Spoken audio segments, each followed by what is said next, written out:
পানি যখন নিয়ন্ত্রণ হারিয়ে ফেললো, সারা পৃথিবীর মধ্যে পানি আর পানি। এই পানির মধ্যে একটা জাহাজ আছে, ওই জাহাজের উপর নূহ নবীর সাথে আমি তোমাদেরকে উঠাইছিলাম। তোমাদেরকে মানি ইমানদারদেরকে, তোমাদেরকে মানি ইমানদার। আমি কয়েকজন ইমানদারদেরকে কিস্তির মধ্যে উঠাইছিলাম। পানি যখন নিয়ন্ত্রণ হারা হয়ে যায়, দুনিয়ার মধ্যে পানি আর পানি।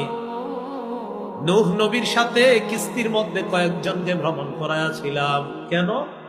লিনাজআলাহা লাকুম তাযকিরাতা, তোমাদের জন্য ওয়াজ বানাইলাম আমি আল্লাহ। ওয়াজ বলেন কি বানাইছে? ওয়াজ, উপদেশ।